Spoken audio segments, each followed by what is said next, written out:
आपको क्या लगता है राष्ट्रीय आपातकाल और राष्ट्रपति शासन यानी कि अनुच्छेद 352 और अनुच्छेद 356 में कौन सा ज्यादा कठिनता के समय लगाया जाता है, ज्यादा परेशानी के समय लगाया जाता है? राष्ट्रीय आपातकाल 56 की 52? राष्ट्रीय आपातकाल या संवैधानिक आपातकाल? राष्ट्रीय तुक्का मारने में तो आप लोग बहुत एक्सपर्ट हो गए हैं, लेकिन इसके पीछे एक कारण मुझे बताएंगे कि आपको क्यों लगता है कि राष्ट्रीय आपातकाल का महत्व संवैधानिक आपातकाल की महत्व की अपेक्षा ज्यादा है? क्या राष्ट्रीय आपातकाल पूरे के पूरे राष्ट्र पे ही लगेगा? क्या किसी राष्ट्र के क्षेत्र पर नहीं लग सकता है? लग सकता है। इस बारे में हमने चर्चा कर ली है। किसी राज्य पर भी राष्ट्रीय आपातकाल लग सकता है, और राज्य तो छोड़ो, राज्य के 10 डिस्ट्रिक्ट, राज्य के छोटे क्षेत्र, बस्ती, नहीं समझे बात? बस्ती, रामपुर और बहराइच, गोंडा जितने भी हैं, मेरी बात नहीं, इन सब पर भी राष्ट्रीय आपातकाल लग सकता है, जबकि हो सकता है उत्तर प्रदेश के बड़े भाग में आपातकाल ना लगा हो। तो राष्ट्रीय आपातकाल केवल राष्ट्र पर नहीं लगता है। इस मिसकंसेप्शन को, इस गलत धारणा को अपने मन से हटा देंगे। राष्ट्रीय आपातकाल दोनों जगह लग सकता है, राष्ट्र पे भी और राज्य पर भी, और राज्य के किसी क्षेत्र पर भी। क्या मेरी बात क्लियर है? चलो, ये धारणा आ गई है तो थोड़ी सी बात ही करेंगे ना हम लोग इस बारे में। बहुत अच्छा मैप बनाता हूँ मैं, आप लोगों को पता ही, आप लोगों ने देखा ही है।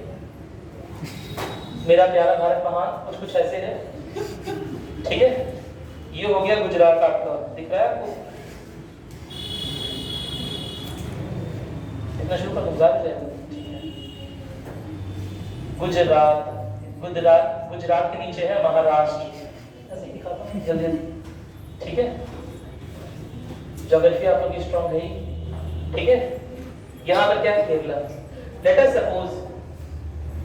सपोज मैंने राष्ट्रीय आपातकाल गुजरात में लगा दिया। राष्ट्रीय आपातकाल कहाँ लगा दिया? राष्ट्रीय आपातकाल कहाँ लगाया है? गुजरात है, गुजरात के अंदर। तो ये सोच के बताओगे कि क्या केवल और केवल गुजरात के लिए ही दिल्ली की केंद्र सरकार को लॉज बनाने का, यानी कि नियम और कानून बनाने का या विधेयक बनाने का हक होगा, या गुजरात के लिए और या महाराष्ट्र के लिए और केरल के लिए भी हक मिल जाएगा? अच्छा, ये चीज तो हमने पढ़ ली है कि अगर राष्ट्रीय आपातकाल लगता है तो हाँ, उस राज्य का विशेषाधिकार ही नहीं रह जाता कि उसका विधेयक बनाना केवल उस राज्य की विधायिका का विशेषाधिकार नहीं रह जाएगा। केंद्र में ये बढ़ चुके हैं ना आप लोग। भाई, विधेयक बनाने का काम विधायिका का है, राज्य की विधायिका का है, बात सही है, यह उसका विशेषाधिकार है। लेकिन राष्ट्रीय आपातकाल में उससे यह विशेषाधिकार छीन लिया जाता है। जब मैं बोल रहा हूँ विशेषाधिकार छीना जा रहा है, तो मेरा यह मतलब है कि विशेष अधिकार जो उसे स्पेशली उसी को मिला था वो छीना गया। इसका मतलब यह नहीं है कि अब वो बना नहीं सकता है, अभी भी वो विधेयक बना सकता है, लेकिन अब वह अकेला ऐसा, राज्य की विधायिका अकेली ऐसी बॉडी नहीं है जो विधेयक बना सके। साथ ही साथ विधेयक और भी कौन बना सकता है? ये बात हो चुकी है, इतना चौंके हुए क्यों दिख रहे हो? एक बार रिवाइज कर लेना घर आके नोट्स, है ना? ये सब बता चुका हूँ। केंद्र सरकार इसका विधेयक बना सकती है, कोई बिल बना सकती है, कोई लॉ बना सकती है इस क्षेत्र के लिए। लेकिन मैं तुमसे ये पूछ रहा हूँ, अगर राष्ट्रीय आपातकाल केंद्र सरकार ने लागू किया है गुजरात क्षेत्र में, तो क्या महाराष्ट्र के लिए भी बना सकती है? क्या महाराष्ट्र के लिए भी विधेयक बना सकती है? पूरे राष्ट्र का नहीं बना सकती, केवल गुजरात के लिए बनाएगी? बिल्कुल गलत, किसी के लिए बना सकती है। अगर राष्ट्रीय आपातकाल केवल गुजरात के लिए भी लगा हो तो भी केंद्र की सरकार केरल या फिर महाराष्ट्र के लिए भी विधेयक ला सकती है और बना सकती है। क्या मेरी बात क्लियर है? क्या मेरी बात क्लियर हो गई? राष्ट्रीय आपातकाल लगता कहीं भी है, पूरे राष्ट्र पर, राज्य पे, राज्य के क्षेत्र पर, और जिस भी राज्य या राज्य के क्षेत्र पर लगा हुआ है उससे अलग क्षेत्र के लिए भी यह आपातकाल लगते ही केंद्र सरकार के पास पावर आ जाएगी, है ना, कि वो किसी अलग राज्य के लिए भी जिस पर आपातकाल नहीं भी लगा हुआ उस पर भी क्या बना सके, उसके लिए कानून बना सके, नियम बना सके। ये देखने में अटपटा लग रहा है लेकिन यही है, सच्चाई यही है। क्योंकि यहाँ पर जो चीज हुई है, यहाँ पर जो चीज कम्युनल वायलेंस है, यहाँ पर कोई प्रॉब्लम हुई है ना, यहाँ पर कोई सामुदायिक तनाव हो गया है या कोई आतंकवादियों का खतरा हो गया है, ये यहाँ पर आक्रमण हो गया है पाकिस्तान का, तो उसका प्रभाव यहाँ और यहाँ पर भी देखने को मिल सकता है। क्या मेरी बात क्लियर है? कोई दिक्कत तो नहीं है ना। इसी वजह से देश का जो केंद्र सरकार है, देश की जो केंद्र सरकार है, वो केरल के लिए और महाराष्ट्र के लिए भी क्या बना सकती है, कानून बना सकती है, भले ही वहां पर राष्ट्रीय आपातकाल ना लगा हो, भले ही राष्ट्रीय आपातकाल केवल और केवल गुजरात में लगा हो। क्या मेरी बात समझ में आ गई? कोई दिक्कत तो नहीं है। ये बहुत इंपॉर्टेंट पॉइंट है। यूपीएससी धारा 18 में बोला गया था, पूछा गया था, कैसे क्वेश्चन पूछता है उसमें बोल देगा जिस राज्य से संबंधित वो आपातकाल है, क्या केवल उसी राज्य में जो केंद्र सरकार है वो विधेयक बना पाएगी? क्या उसी केंद्र सरकार के लिए? नहीं, किसी भी राज्य सरकार के लिए, किसी भी राज्य के लिए केंद्र सरकार विधेयक बना सकती है, बस एक बार राष्ट्रीय आपातकाल की घोषणा हो जाए। क्या मेरी बात क्लियर है? इसमें कोई दिक्कत तो नहीं है ना? ठीक है, अब आ रहे हैं दोबारा राष्ट्रपति शासन यानी कि संवैधानिक आपातकाल, यानी कि ये तो राष्ट्रीय आपातकाल के बारे में, ठीक है। हम बात कर रहे थे संवैधानिक आपातकाल की। संवैधानिक आपातकाल कौन लगाता है? राष्ट्रपति लगाता है। कोई भी आपातकाल लगा कौन रहा है? राष्ट्रपति। इसे कई सारी किताब में राज्य का आपातकाल भी लिखा हुआ है, जो कि सही नहीं है, क्योंकि आपने देखा राज्य के ऊपर आपातकाल तो ऐसे भी लग सकता है। क्या मेरी बात क्लियर है? चलिए ठीक है। तो संवैधानिक आपातकाल कौन सा अनुच्छेद में दिया है? 356। अनुच्छेद 356 में दिया हुआ है। कैसे लगता है? राष्ट्रपति को कौन सूचना देता है? राज्यपाल। राज्यपाल। असल में राज्यपाल जो कि स्टेट में ऊपर बना दे रहा हूं, दूसरा डायलॉग बना पड़ेगा, ठीक है। वो प्रेसिडेंट को, राष्ट्रपति को काउंसिल ऑफ मिनिस्टर यानी कि मंत्री परिषद के माध्यम से, यानी कि सरकार के माध्यम से एक रिपोर्ट प्रेषित करता है,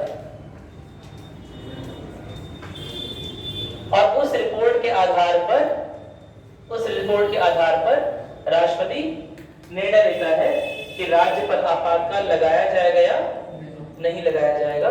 सामान्य तौर पर मंत्री परिषद जैसा एडवाइस देता है वैसा ही आपातकाल लगता है। क्या मेरी बात क्लियर है? कोई समस्या है इसमें? कोई दिक्कत तो नहीं है ना? हमने स्ट्रक्चर पहले पढ़ा, इससे बना लिया आप लोगों ने? हल्का सा बनाओ इसे, संवैधानिक आपातकाल शॉर्ट नोट से बनाओ, ठीक है। कैसे हो रहा है? राज्यपाल ने रिकमेंडेशन दी है, राज्यपाल ने बोला है, कोई रिपोर्ट सबमिट की है। क्या हमेशा और हमेशा केवल और केवल राज्यपाल के बोलने पर ही ऐसा होगा? नहीं, क्योंकि मैंने हमेशा और हमेशा बोल दिया इसीलिए। क्या प्रेसिडेंट अपने मन से लगा सकता है? हाँ, मंत्री परिषद के प्रेसिडेंट का मन यानी कि मंत्री परिषद। क्या प्रेसिडेंट मंत्री परिषद के कहने पर लगा सकता है? लगा सकता है पक्का? गवर्नर की कोई आवश्यकता नहीं है। हाँ, वो तो बात अलग नहीं। आपातकाल का संसद से कोई भी लेना देना नहीं है। आपातकाल वो लगाएगा और 2 महीने का समय मिलेगा संसद को। इस मामले में कितना समय मिल रहा था? 1 माह का। इस मामले में कितना समय मिलेगा? 2 माह का। इस संसदीय अनुमति के लिए 2 माह का प्रावधान है। अगर 2 माह की अनुमति, अगर 2 माह के भीतर अनुमति मिल जाती है तो 6 महीने तक आपातकाल चलेगा। क्या मेरी बात क्लियर है? लेकिन दोबारा से क्वेश्चन पर आ रहे हैं। हम आपसे ये पूछ रहे थे कि क्या पूछ रहे थे कि संवैधानिक आपातकाल जो है क्या केवल और केवल राज्यपाल के कहने पर ही लगाया जाएगा? हाँ, अपने मन से लगा देगा तो मंत्रिपरिषद जिसे बोल देगा, तब गवर्नर की जरूरत ही क्या है? मंत्रिपरिषद बोलेगा आपातकाल लगाओ। मंत्रिपरिषद तो बोलेगा ना, सरकार बोलेगी ये बीजेपी की हमारी सरकार है, कांग्रेस की सरकार, आपातकाल लगाओ। तुरंत इन्हें डाउन करो, बहुत ज्यादा उड़ रहे हैं, इनके पर काटो।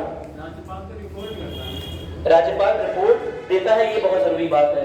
यह रिपोर्ट कोई जरूरी नहीं है कि केवल और केवल राज्यपाल से आए।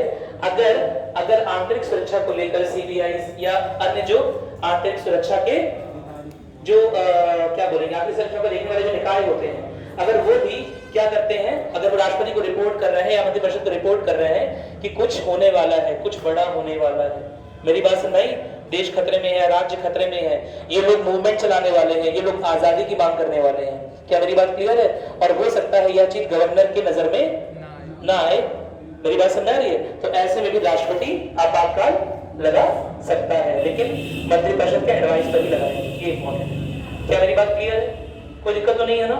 याद रहेगा गवर्नर के कहने पर ही लगाता है, लेकिन अगर गवर्नर ना भी बोले और कोई आंतरिक रिपोर्ट ऐसी आ जाए जो शायद गवर्नर के पास ना जाती हो, तो गवर्नर के बिना कहे भी राष्ट्रपति संवैधानिक आठपाल किसी भी राज्य के ऊपर लगा सकता है। बहुत इंपॉर्टेंट। क्या मेरी बात समझ में आ गई?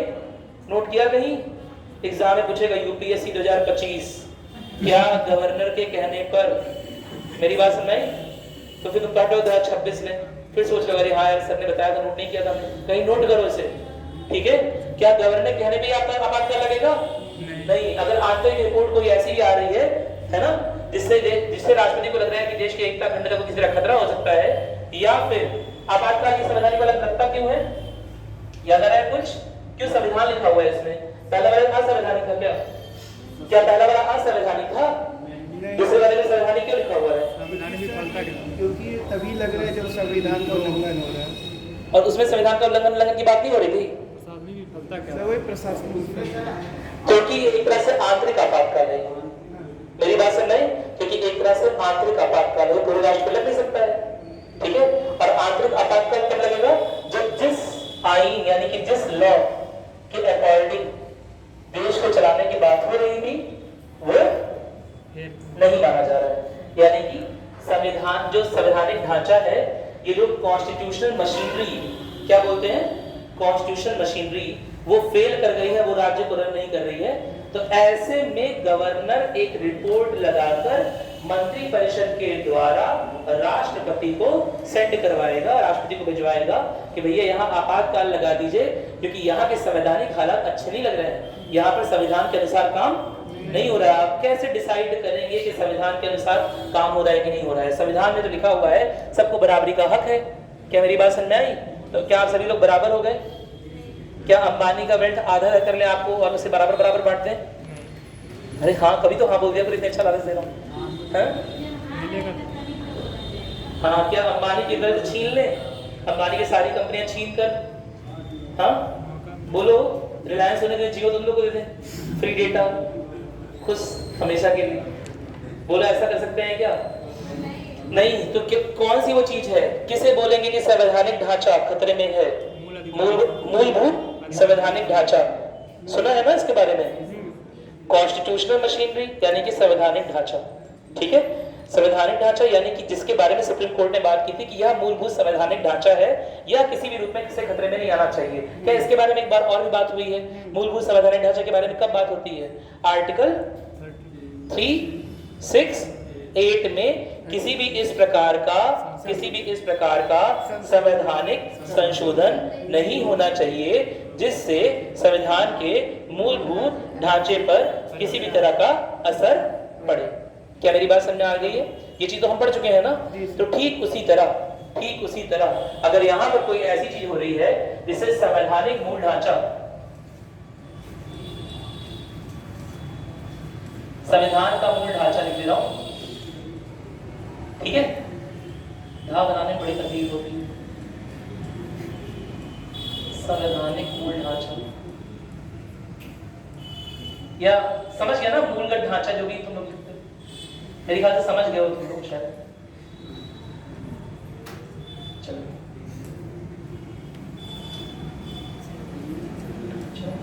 ठीक है? उसमें किसी प्रकार की कमी हो रही है या उसे तोड़ा जा रहा है बाई चांस, तो ऐसे में राष्ट्रपति को रिपोर्ट करेगा गवर्नर कि यहाँ की जो प्रक्रियाएं हैं वो संविधान के अनुरूप नहीं चल रही हैं, कृपया इस राज्य में राष्ट्रपति शासन लगा दीजिए या संवैधानिक आपातकाल लगा दीजिए। कोई दिक्कत तो नहीं है ना? क्या मेरी बात समझ में? अब किस चीज को बोलेंगे, कैसे बोलेंगे? संविधान तो बोलता है सब लोग बराबर हो, संविधान तो बोलता है सब लोग सेक्युलर हो, संविधान तो बोलता है सब लोग समाजवाद के प्रति जागरूक हो या समाज को एक बराबर समझें। क्या सभी लोग सेकुलर हैं? क्या हम सभी लोग सेकुलर हैं, धर्मनिरपेक्ष हैं? क्या अपना अपना धर्म छोड़ दिए हो? नहीं। तो फिर कैसे पता चलेगा?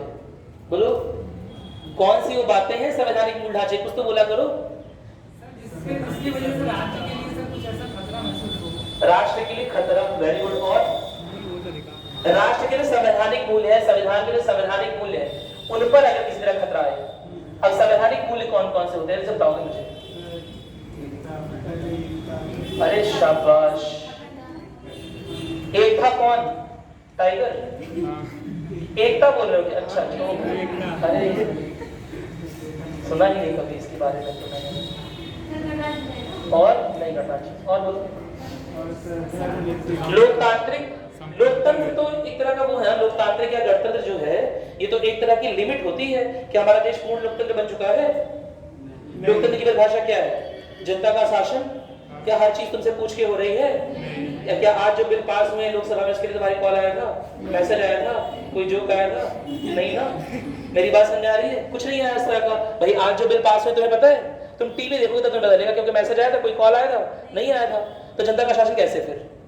लोकतंत्र तो एक प्रक्रिया है लगातार क्रमिक विकास की। हम लगातार लोकतंत्र और लोकतांत्रिक बनते जा रहे हैं। क्या मेरी बात समझ में आई? लेकिन लोकतंत्र की वजह से नहीं। और बताओ और संवैधानिक मूल क्या हो गए? एकता अखंडता सही है, वेरी गुड। और क्या तुमने ये पढ़ा है रूल ऑफ लॉ? क्या पढ़ा है?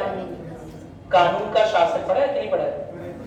पढ़ा है। क्या होता है कानून का शासन? सर इसे डायसी ने सर पहली बार दिया था जो है। किसमें? डायसी ने सर। हाँ अरे शाबाश। होता क्या है ये बताओ। ये सर जैसे कि अगर कोई व्यक्ति अगर जो अपने हिसाब से अगर कानून चला रहा है तो उसमें सर बायस में आ सकती है। हाँ वेरी गुड। और आराम से बैठ। अगर नियम या कायदे के हिसाब से अगर सेट कर दिए जाए तो वो उसमें बायसनेस नहीं है। अरे एक शब्द में बोलो। अरे कहना क्या चाहते हो भाई वाला बस सिंपल एकदम सही, सारी बातें सही है। कानून से सबके लिए एक जैसा हो। बस यही बात। कानून का शासन यानी कि कानून सबके लिए एक जैसा। कानून की नजरों में सब बराबर। तुमने वो मूर्ति देखी है सफेद वाली आंख में पट्टी बांधी हुई? क्यों आंख में पट्टी बांधी गई है? अमीर भेद नहीं करेगा। क्योंकि अगर उसकी आंखें खुल जाएंगी तो वो क्या कर सकती है? पार्शलिटी कर सकती है। पार्शलिटी समझ आओ ना, भेदभाव कर सकती है। इसीलिए उसके आंख पे जबरदस्त पट्टी बांधी गई है ताकि वो केवल सुने, ये नहीं देखे कि उसका डगरे में कौन है, उसका डगरे में कौन है, हमारे नजदीक कौन है, हमारे धर्म का कौन है, हमारी सिविलाइजेशन कौन है, ये सब ना देखे। उसके बिना ही निर्णय दे। क्या मेरी बात क्लियर है? तो कानून के लिए बहुत इंपॉर्टेंट क्या है? कानून का शासन। कानून का शासन कौन सी भावना को प्रेषित कर रहा होता है? समानता की भावना को, या बोल सकते हो कुछ हद तक समता की भाव को प्रेषित कर रहा होता है। क्या मेरी बात क्लियर है? तो अगर कानून का शासन नहीं रह गया, कानून का शासन नहीं रह गया, एनार्की समझते हो? Yes sir. क्या बोलेंगे? उपद्रव हो गया है ना, या किसी तरह का हिंसा या किसी तरह की बार-बार वारदातें। एक दो बार हिंसा हुई तो कोई बात नहीं है ना, दो मोटरसाइकिल वाले रेस लगा रहे हैं, आपस में मारपीट कर लिया, कोई बात नहीं, उसके लिए प्रदेश आपातकाल में नहीं चला जाएगा। लेकिन कोई बहुत बड़ी हिंसा की वारदात हो गई है, रोज लोग बाइक लेके निकल रहे हैं, रोज लड़ ही जा रहे हैं, कोई घर ही नहीं पहुंच रहा है, रोज हॉस्पिटल भरे हुए हैं। मेरी बात सुन रहे हैं? यानी कि कहीं ना कहीं कानून के शासन में कुछ ना कुछ दिक्कतें आ रही हैं। कानून लॉ एंड ऑर्डर प्रॉपर्ली नहीं चल पा रहा है। लॉ एंड ऑर्डर समझते हो ना? लॉ एंड ऑर्डर क्या होता है हिंदी में? क्या बोलते हैं? ऑर्डर क्या बोलते हैं? आज्ञा? नहीं, वो चीज नहीं, वो तो ऑर्डर देना होता है। ऑर्डर मतलब होता है क्रम भी होता है, यानी कोई चीज क्रम व्यवस्था में चले। ठीक है, कोई दिक्कत तो नहीं है? तो कानून और व्यवस्था, मेरी बात सुन नहीं, कानून और व्यवस्था बहाल रहे, लगातार चलती रहे। अगर उसमें किसी तरह की कमी आ रही है तो हम मान लेंगे कानून के शासन में कमी आ रही है। और कानून के शासन में कमी क्या है? एक तरह से संवैधानिक मूल्यों का क्षरण है, यानी कि एक तरह से मूल ढांचे पर हमला है, जिसके लिए गवर्नर रिपोर्ट लगाकर भेज सकता है राष्ट्रपति के पास मंत्रिपरिषद के द्वारा। क्या मेरी बात क्लियर होगी? कोई दिक्कत तो नहीं है ना? ठीक है, ये हो गया। एक तो ये अच्छा ये बताओ, एक चीज तो तुमने तो बोली नहीं, एक और तो संवैधानिक मूल्य है। हाँ बहुत सारे हैं, सही बात है। संवैधानिक ये भी तो है, संघवाद। क्या आपको नहीं लग रहा है कि जब राज्य पर आपातकाल लगाकर उसकी शक्तियों का क्षरण या विधायिका की शक्तियों का क्षरण केंद्र करने वाला है, तो क्या संघवाद की भावना पीछे नहीं हो जा रही है? क्या संघवाद की भावना का क्षरण नहीं है? तो ये तो आपातकाल लग रहा है, ये भी तो एक तरह से संवैधानिक मूल्यों के खिलाफ हो गया। राज्य का आपात क्या राज्य पर लगा आपातकाल है संवैधानिक आपातकाल, या राष्ट्रपति शासन जिससे राज्य के विधायिका को क्या कर जाता है? निलंबित कर दिया जाता है और सारी की सारी पावर केंद्र के पास चली आती है। क्या यह संवैधानिक मूल्य का क्षरण नहीं है? है, क्योंकि एक संवैधानिक मूल्य क्या है? संघवाद, जिसका मतलब क्या होता है? शक्तियों का बंटवारा या हाँ, शक्ति का बंटवारा ही बोल सकते हो, या केंद्र और राज्य के पास समान तरह की शक्तियां हो। लेकिन यहाँ तो राज्य की शक्तियां पूरी तरह खत्म कर दी आपने उसकी विधायिका का काम ही खत्म कर दिया है ना। सारे रूल्स सारे लॉज आप बनाने वाले हैं। आपने वहां के जो स्टेट का काउंसिल ऑफ मिनिस्टर यानी कि राज्य का जो मंत्रिपरिषद उसे खत्म कर दिया है, विधानसभा को वहां की लंबित कर दिया है। हो सकता है आगे चलकर उसे डिसॉल्व यानी कि भंग कर दे। तो क्या है, संघवाद की भावना का मतलब वो निरादर नहीं है? हाँ बोलो बोलो बोलो। अगर आपने तो फिर हम क्यों लगा रहे हैं? पहले से ही हमने कानून में ही अगर संविधान में डाल रखा है इस चीज को कि ऐसी परिस्थितियों में किया जा सकता है, तो फिर संघवाद फिर कहाँ से रहेगा? ओहो, एकदम सही बात है। उससे बड़ी बात उठा रहे हैं। राष्ट्र के लिए सबसे इंपॉर्टेंट क्या? एकता अखंडता। क्या राष्ट्र के लिए लोकतंत्र इंपॉर्टेंट है? इसके नीचे जरा बोल के लिखो, भारत तेरे डैश ऐसे हो जाएंगे, सेपरेशन सेपरेशन। मैंने तो बोल दिया गलती से, मेरी बात समझ? बोल के लिखाओगे तो कहाँ जाना पड़ेगा? जेल, अगर 18 के हो गए होगे तो। क्या मेरी बात समझ नहीं समझ पाए बात? देश के लिए क्या लोकतांत्रिक मूल्य जरूरी है या एकता अखंडता का मूल्य जरूरी है? एकता अखंडता का। देश किसी भी तरह से हर हाल में एक होना चाहिए। रिपब्लिक थोड़ा सा कम हो रहा है चल जाएगा, लोकतंत्र थोड़ा सा कम हो रहा है चल जाएगा, कानून का लॉ जो है यानी कि सॉरी रूल ऑफ लॉ थोड़ा सा इधर उधर हो गया चल सकता है, लेकिन देश के लिए एकता और अखंडता प्राइमरी वैल्यू है। किसी भी हाल में देश की संसद तक को भी यह अधिकार नहीं है कि इस देश का कोई भी छोटा सा 1 इंच का हिस्सा किसी और को दे सके, किसी और राष्ट्र को दे सके, किसी को भी दे सके। ऐसा हो ही नहीं सकता, इतना अधिकार ही नहीं दे रखा है। यानी कि राष्ट्र के लिए प्राइमरी क्या है? एकता और अखंडता। और जब भी राज्य में कुछ इस तरह की दिक्कतें आ रही हैं कि ऐसा लग रहा है कि राष्ट्र की ही एकता और अखंडता को चुनौती है, बड़ी चुनौती है। राज्य में चल रहा है एक सेशनिस्ट मूवमेंट, यानी कि राज्य के लोग अलग होने की बात कर रहे हैं। पंजाब के लोग कई बार खालिस्तान मूवमेंट शायद सुना होगा, मेरी बात में जम्मू एंड कश्मीर में कई बार हुआ आता है, नॉर्थ ईस्ट यानी कि उत्तर पूर्वी राज्यों में कई बार हुआ आता है। कई बार कई सारे राज्यों में देश से अलग होने की बात चल रही होती है। कुछ लोग जो देश से या जिनके विचार इस देश के विचार से मेल नहीं खाते हैं, वो अक्सर रैली कर रहे होते हैं, या कई बार राजनीतिक विचारधारा के अलग अलग लोग रैली कर रहे होते हैं और देश से अलग होने की मांग कर रहे होते हैं। क्या मेरी बात सुन नहीं? क्या यह देश की एकता और अखंडता पर हमला नहीं है? हमला है। और इसी वजह से यह संघवाद का जो संवैधानिक मूल्य है, इसकी वैल्यू, इसका मूल्य कम हो जाएगा और इसकी वैल्यू ज्यादा रहेगी। और इसलिए इस संवैधानिक मूल्य का भले ही क्षरण हो रहा हो, फिर भी हम क्या लगा सकते हैं? राष्ट्रपति शासन लगा सकते हैं। क्या मेरी बात समझ में आ गई? कोई दिक्कत तो नहीं है इसमें? ठीक है। तो राष्ट्रपति शासन लगता क्यों है, इसकी रिलेवेंस क्या है, ये तो मेरे ख्याल से समझ में आ गया। इसी राष्ट्रपति शासन को हम क्या बोलते हैं? संवैधानिक आपातकाल। कोई दिक्कत तो नहीं है ना इसमें? लगता कैसे है? एक बार जल्दी से स्टेट मशीनरी देख लेते हैं। एकदम वैसे ही बनाना है जैसे हमने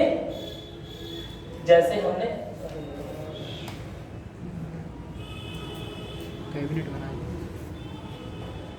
लिखा दिखाई दे रहा है आपको?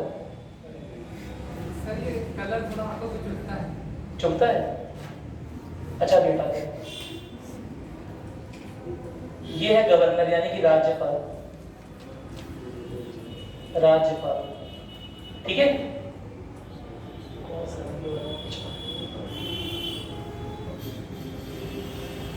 ये हो गई विधायिका, स्टेट यानी कि राज्य विधायिका। ये ठीक है। आंखों में कितने तरह के सेल होते हैं, कितनी तरह की कोशिकाएं होती हैं? 2 प्रकार की। कौन कौन सी? क्यों आपको आंखों में चुभन हो रही है इससे? 2 प्रकार की कोशिकाएं होती है ना, रॉड सेल और कोन सेल। एक का शेप ऐसे होता है, एक का शेप ऐसे होता है। एक इंटेंसिटी को बताता है और एक कलर को बता रहा होता है।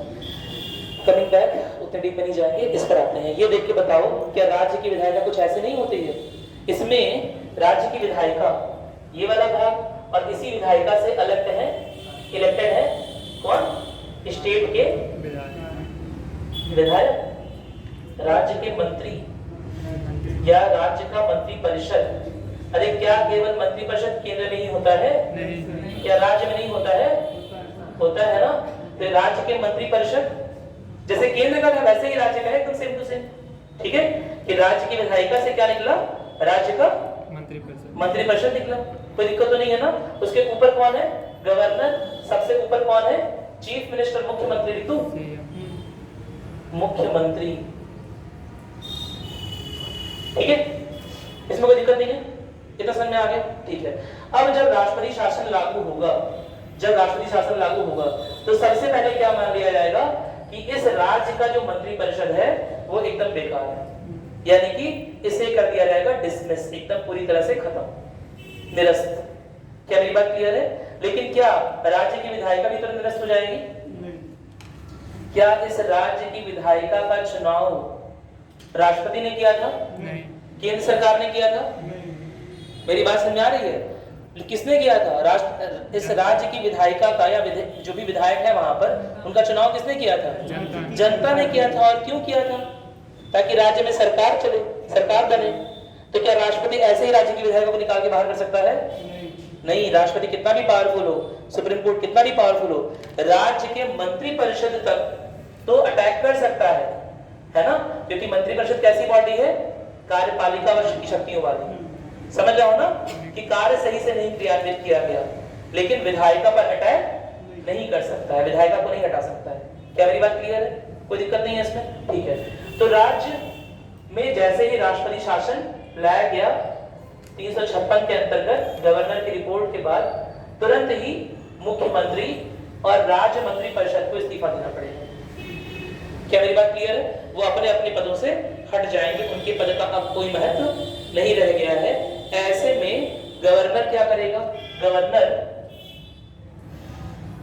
जो विधायिका में अन्य सदस्य हैं, जो अन्य एमएलएज हैं और उनके जो विपक्षी दल हैं, उनके जो हेड हैं, क्या मेरी बात समझ आ रही है?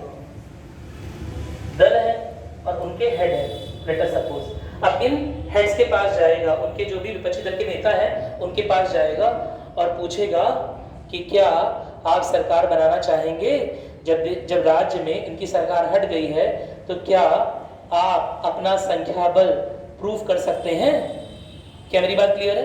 ऐसे में अगर विपक्षी दल का कोई नेता मान जाता है कि हम सरकार बनाएंगे, चलाएंगे, तो उसे मौका दिया जाएगा। और अगर बाई चांस कोई ऐसा विपक्षी दल नहीं मिला, है ना, अगर कोई ऐसा विपक्षी दल नहीं मिला जो सरकार चलाने में इच्छुक हो या समर्थ हो या अपने आप को प्रूव कर सके, अपना बहुमत साबित कर सके राज्य की विधायिका में, तो ऐसे में उस राज्य की विधायिका की सारी शक्तियां किसके पास चली जाएंगी? केंद्र के पास चली जाएंगी। क्या मेरी बात क्लियर है? कोई दिक्कत तो नहीं है इसमें? अब इसमें होता कैसे कैसे है, किसके पास कैसे शक्ति आती है, उसके बारे में बाद बात करेंगे। इतना क्लियर हो गया? इसमें कोई दिक्कत नहीं है ना? हेडिंग क्या डाला था?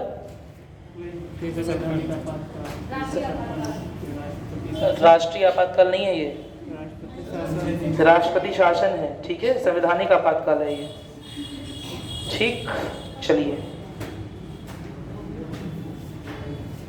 ठीक है, लिखना शुरू करेंगे, थोड़ा सा कुछ लिखने पहले आगे बढ़ते हैं।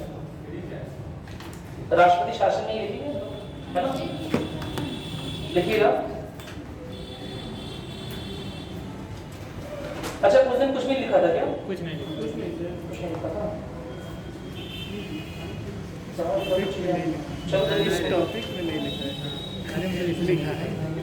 तुम लोग पीडीएफ गया, पीडीएफ से नोट नहीं कर रहे हो कुछ? तुम लोग ये कहते हैं सर सब चीज तो पीडीएफ में है, ज्यादा जरूरत नहीं है, हम लोग पढ़ के आए किसान का। ऐसा कभी तुम लोग बोलते हैं? अच्छा, एक बात ये है, राष्ट्रपति शासन संवैधानिक तरीके से लगाया गया है केंद्र सरकार द्वारा किसी राज्य के ऊपर, लेकिन राज्य में कानून और व्यवस्था चलाने की जिम्मेदारी किसकी है? राज्य की या केंद्र की या दोनों की? राज्य की, केंद्र की या दोनों की? दोनों की। कानून और व्यवस्था चलाने के लिए जिम्मेदारी दोनों की है। ऐसे में अगर राज्य अपनी जिम्मेदारी फेल कर जा रहा है या राज्य अपनी जिम्मेदारी पूरी नहीं कर पा रहा है, तो केंद्र सरकार उसके अधिकारों का क्षरण कर सकती है, उसके अधिकार खुद ले सकती है। क्या मेरी बात सुन रही? यह बात किसमें लिखी हुई है? आर्टिकल 355 में। 356 में नहीं, 356 में तो राष्ट्रपति शासन लगाया कैसे जाएगा, क्या होता है, उसके बारे में लिखा हुआ है। 355 में लिखा हुआ है कि पूरी तरह से कानून व्यवस्था के अनुसार या संविधान के अनुसार कोई राज्य चलता रहे, ठीक है, इसके लिए केंद्र भी जिम्मेदार है, ठीक है। और अगर बाई चांस नहीं चल रहा है तो केंद्र अपनी जिम्मेदारी से मुक्त नहीं हो जाएगा या बोलकर कि राज्य सरकार नहीं चला पा रही तो हम क्या करें। केंद्र का यह दायित्व बनता है कि अगर बाई चांस नहीं चल रहा है ना, अगर राज्य जो है वो संविधान के अनुसार नहीं चल रहा है तो ऐसी सरकार को क्या करें, निरस्त करें, लंबित करें, खत्म करें। धीरे धीरे पहले लंबित होगा, उसके बाद भंग कर दिया जाएगा। मेरी बात समझ आ रही है? ऐसी सरकार को हटाएं वहां से, या तो नई सरकार के बनने तक सारी बागडोर अपने हाथों में ले लें। क्या मेरी बात समझ में आ गई? चलो ठीक है, लिखो, लिखते हैं कुछ, लिखिएगा, लिखिएगा। अनुच्छेद 355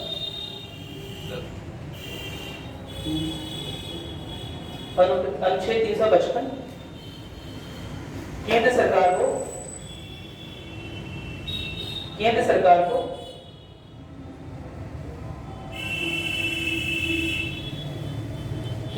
को ना केवल बाहरी आक्रमण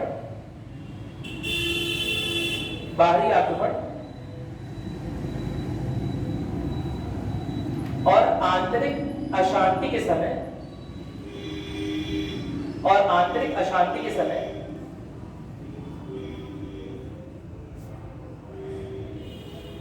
राज्यों को उससे बचाने का, यानी कि भाई अशांति से और बाहरी आक्रमण से राज्यों को उससे बचाने का दायित्व देता है,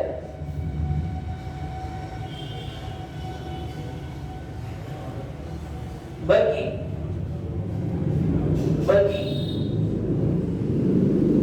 साथ ही साथ केंद्र को यह उत्तरदायित्व भी देता है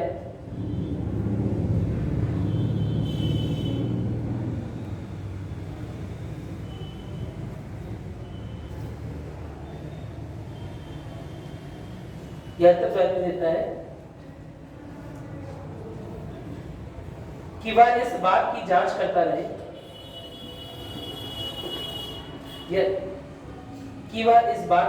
करता रहे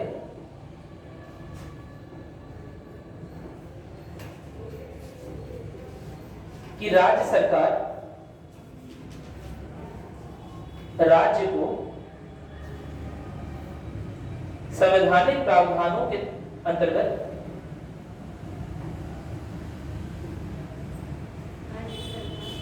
राज्य को संवैधानिक प्रावधानों के अनुसार चला पा रही है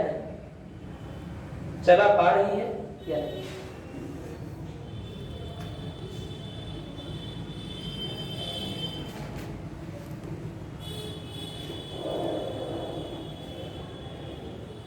एक बार पढ़ लीजिए प्लीज, फिर आगे बढ़े।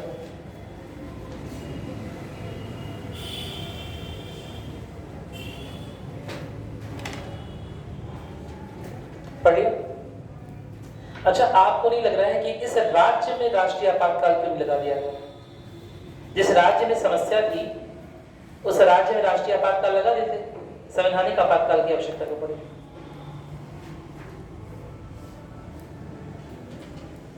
सोच के बताइए, अभी भी तो बताया। अन्य देश में आंतरिक अशांति एक शब्द लिखा हुआ है, ठीक है, चलिए। फिर भी आंतरिक अशांति और सशस्त्र विद्रोह, ठीक है, अगर सशस्त्र विद्रोह हो ही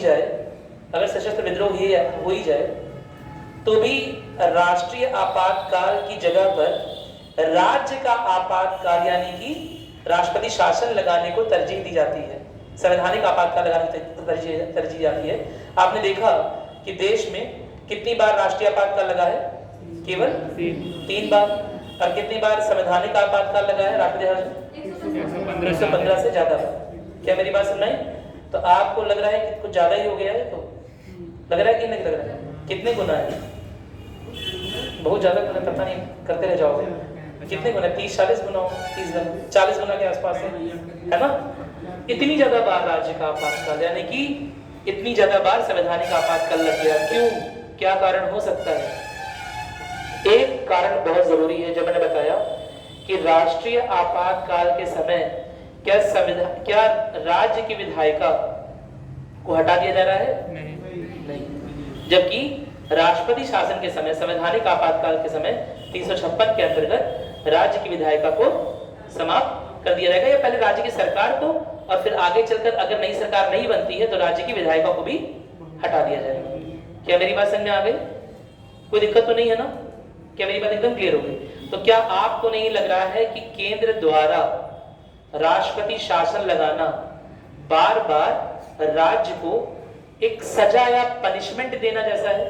भाई जहां पर आपने राष्ट्रपति शासन लगा दिया, वहां की सरकार क्या हुई? राज्य की सरकार अपने आप निरस्त हो गई, गिर गई। जहां पर आपने राष्ट्रपति शासन लगाया वहां पर गिर गई, जहां पर आपने राष्ट्रीय आपातकाल लगाया होता वहां पर नहीं गिरती। क्या मेरी बात समझ में आ रही है? कोई दिक्कत तो नहीं है इसमें? अरे बोलो। तो बार बार ऐसा क्यों हो रहा है, क्या कारण है? क्योंकि कई बार ऐसा केंद्र और राज्य के बीच में घर्षण होने की वजह से भी हो सकता है। समझ रहे हैं ना? केंद्र में अलग सरकार या राजनीतिक आकांक्षाओं की पूर्ति होने की वजह से हो सकता है। कोई राजनीतिक आकांक्षा है मन में, कोई राजनीतिक इच्छा है मन में, मेरी बात समझ रही है, और उसकी पूर्ति के लिए भी ऐसा हो सकता है कि दो डिफरेंट तरह की गवर्नमेंट, दो डिफरेंट तरह की दल, एक केंद्र को रन कर रहा है और एक राज्य में विजेता है। ठीक है? ऐसे में अपनी शक्तियों का क्या करते हुए, मिसयूज करते हुए, दुरुपयोग करते हुए राष्ट्रपति शासन कई बार केंद्र द्वारा लगाया जाता है, लगाया जा चुका है। क्या मेरी बात क्लियर है? कोई दिक्कत तो नहीं है ना? लेकिन एक और बात सोचिए ना, इसमें राज्य की विधायिका को पूरी तरह से क्या कर दिया जा रहा है? खत्म कर दिया जा रहा है। क्या मेरी बात समझ में आ रही है? कोई दिक्कत तो नहीं है ना? तो क्या इसके खिलाफ क्या न्यायिक समीक्षा का हमारे पास विषय, मतलब क्या न्यायिक समीक्षा का अधिकार होगा? होगा, है ना? क्योंकि ऐसे ही तो अगर राष्ट्रपति शासन लागू होने लगा बात बात पर, है ना, मोदी जी गए, ममता बनर्जी खड़े होकर हाथ नहीं मिला रही है ना? क्या मेरी बात समझ में आई? या ब्लॉक कर रखा है कहीं पर, इंस्टा आईडी नहीं दे रही अपनी। तुम लोग ऐसे बात करते हो, क्या बताऊं? ठीक है, इतना हंसो तो मजाक कर रहा हूँ, लेकिन इतना मत हंसो, ठीक है? तुम्हारे हंसने से ज्यादा गहरे घाव पड़ जाएंगे, ठीक है? ठीक है, इंस्टा आईडी में ब्लॉक कर रखा है। यह बात पसंद नहीं आई देश के प्रधानमंत्री को। क्या मेरी बात क्लियर है? अब क्या राष्ट्रपति शासन लगा सकते हैं? क्या देंगे? कुछ संवैधानिक तंत्र फेल हो गया। अरे अगर जुडिशियल रिव्यू नहीं होगा, अगर न्यायिक समीक्षा नहीं होगी, तो छोटी छोटी बातों पर नहीं लग जाएगा? लग जाएगा, है ना? ईगो क्लैश होगा, कई बार ईगो की लड़ाई हो जाएगी, वर्चस्व की लड़ाई हो जाएगी, तो लग जाएगा। क्या मेरी बात समझ में आ रही है? नहीं बात समझ में? इसीलिए इसे जुडिशियल रिव्यू के, यानी कि न्यायिक समीक्षा के परिप्रेक्ष्य में रखा गया। समझ में आ गया? ठीक है।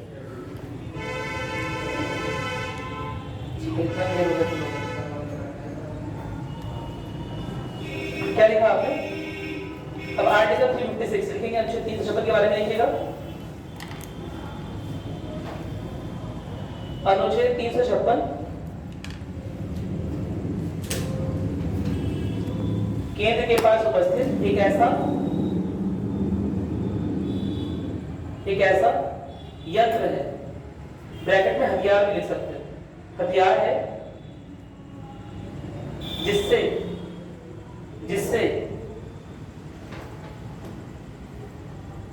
जिससे अब सोच के बताओ, क्या इससे संघवाद के ढांचे को नुकसान पहुंचाया जा सकता है? हाँ, पहुंचाया जा सकता है। अगर लगा दिया गया तो पहुंचाया जा रहा है, बिना बात के लगा दिया गया। ठीक है भाई, अगर राज्य की शक्तियों को आपने एकदम साइडलाइन कर दिया, एकदम इग्नोर कर दिया, तो क्या इससे संघवाद का जो संवैधानिक मूल्य था, समझ रहे हो ना, उसका क्षरण हो सकता है ना, उसे नुकसान पहुंच सकता है। तो लिखेंगे जिससे देश के संघीय ढांचे को नुकसान पहुंचाया जा सकता है। देश के संघीय ढांचे को नुकसान पहुंचाया जा सकता है।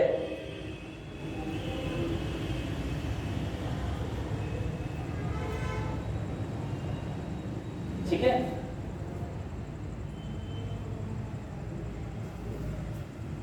परंतु कभी कभी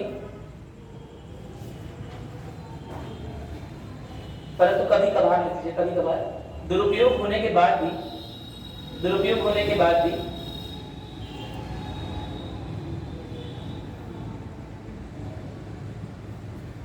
इसका लक्ष्य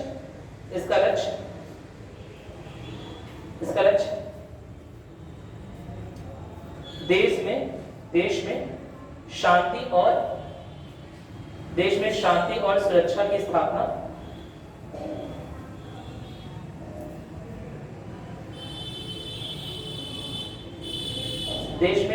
सुरक्षा की स्थापना का है। ठीक है। और अगर मिसयूज हो रहा है, दुरुपयोग हो रहा है, तो आपके पास क्या है? आपके पास कौन सा टूल है? न्यायिक समीक्षा तो है हमारे पास। क्या मेरी बात क्लियर है? हालांकि न्यायिक समीक्षा होने में मामला कोर्ट में जाएगा, 1-2 महीने में बहुत कुछ इधर उधर हो सकता है। मेरी बात सुन रहे? अरे बोलो। होता नहीं है कि पहले क्या होता है, किसी ने हमें मार दिया, अब हमारी मम्मी ने मारने से मना किया है किसी को, तो हम जाएंगे घर पे परमिशन लेने, उतने में तुम्हारा दांत निकल जाएगा, वो फोड़ देगा से। क्या मेरी बात सुन रहे कि नहीं है? अरे बोलो, मेरी बात सुन रहे? तो न्यायिक समीक्षा का नुकसान भी सकता है, समय लग सकता है, राज्य के लोगों को परेशानी हो सकती है, लेकिन फिर भी न्यायिक समीक्षा एक यंत्र के रूप में, या न्यायिक समीक्षा एक क्या कह सकते हैं, एक ऐसा सिस्टम दिया है, एक व्यवस्था दी है जिसका उपयोग करके यह चेक किया जाता है कि राष्ट्रपति शासन फालतू में फर्जीवाड़े में तो नहीं लगाया गया था, केवल राज्य और केंद्र के बीच में किसी तरह की राइवलरी चल रही। राइवलरी समझ रहे हो ना? समझ लो राइवलरी। अरे राइवलरी समझ रहे हो क्या? आपस में क्या बोलते हैं? प्रतिद्वंदिता। ठीक है। तो किसी तरह की प्रतिद्वंदिता चल रही है, बहुत पहले से चल रही होगी, बहुत पहले कोई का गुस्सा रहा होगा, उसकी वजह से लगा दिया हो, है ना? यह सब की जांच कौन करेगा? राष्ट्रपति। अच्छा ये बताओ, लगाना तो आसान हो गया ना, क्योंकि गवर्नर किसका आदमी है? केंद्र सरकार का एजेंट। क्या बोलेंगे? केंद्र सरकार का एजेंट है, जो कि कहां पर उपस्थित है? राज्य में उपस्थित है। क्या मेरी बात क्लियर है? राज्य में जो भी इंफॉर्मेशन या राज्य में जो कुछ भी चल रहा है, उसकी इंफॉर्मेशन, उसकी सूचना देने के लिए गवर्नर को रखा गया है ना? यानी कि गवर्नर कहीं ना कहीं सरकार से प्रेरित है, किसी एक विशेष दल का सरकार से प्रेरित हो सकता है, और हो सकता है उसी के कहने पर इस तरह की रिपोर्ट बनाकर भेज दे। क्या मेरी बात क्लियर है? ऐसा एक बार हो भी चुका है, ऐसा एक बार नहीं, ऐसा कई बार हो भी चुका है। इसमें से एक केस हम डिटेल में पढ़ेंगे, एसआर बोम्मई का केस, शायद सुना होगा, एसआर बोम्मई वर्सेस बनाम यूनियन ऑफ इंडिया सन 1994। क्या मेरी बात क्लियर है? ये केस वैसे भी आप लोगों ने सुना होगा, बहुत फेमस केस है बोम्मई का केस। सुना है कि नहीं सुना? नहीं सुना, चलिए सुना है तो अच्छी बात है। इस केस में कुछ चीजें हैं, सुप्रीम कोर्ट निकाल के देता है राष्ट्रपति शासन के बारे में, और वो चीजें बहुत इंपॉर्टेंट होती हैं इसके लिए। वो देखो क्या होता है कि आर्टिकल जिस तरह से लिखे हुए हैं, अनुच्छेद जिस तरह से लिखे हुए हैं, उसके कई सारे अर्थ निकल सकते हैं। तो एग्जैक्ट किस अर्थ में लेना है उसे, यह कई बार कई केसेस के थ्रू हमें सुप्रीम कोर्ट बताता रहता है। क्या मेरी बात क्लियर है? तो इस राष्ट्रपति शासन के कॉन्टेक्स्ट में देखा जाए, है ना, इसके संदर्भ में देखा जाए, तो एसआर बोम्मई का केस बहुत इंपॉर्टेंट है। क्या मेरी बात क्लियर है? और बहुत सारी अवधारणाएं जिसके बारे में हम अभी बात कर रहे हैं, हम बातें तो इतनी लंबी चौड़ी कर रहे हैं और आर्टिकल इतना बड़ा नहीं लिखा हुआ है। मेरी बात सुने, क्योंकि वो सारी चीजें सुप्रीम कोर्ट ने अपने निर्णयों में, विभिन्न निर्णयों में बोली। क्या मेरी बात क्लियर हो गई? कोई दिक्कत तो नहीं है? ठीक है, मैं क्या बोलना चाहता हूँ, लिखेंगे दुरुपयोग वाली बात लिखी, कोई दिक्कत तो नहीं है? अच्छा हाँ, ये चीज थी कि यह जो व्यक्ति है गवर्नर, राज्यपाल,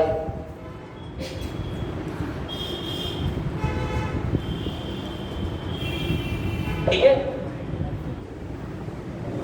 यह बात बोले कि इस देश में या इस राज्य में, सॉरी देश में नहीं, इस राज्य में संवैधानिक ढांचे का अनुपालन नहीं हो रहा है या संवैधानिक मूल्यों का अनुसरण नहीं हो रहा है ना?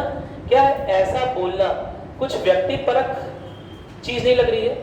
व्यक्तिगत चीज हो सकती है, व्यक्ति तो जो अलग अलग व्यक्तियों के लिए हो सकता है कोई चीज लग रही है, किसी और व्यक्ति को लग रहा है नहीं सब कुछ तो सही चल रहा है, और दूसरे व्यक्ति को लग रहा है कि नहीं यहाँ पर कुछ गड़बड़ चल रही है।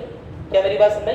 अलग अलग व्यक्तियों के लिए एक अलग अलग जो घटनाएं हैं, अलग अलग व्यक्तियों के लिए अलग अलग घटनाएं हैं, या उसे देखने का जो दृष्टिकोण है वो अलग अलग हो सकता है ना।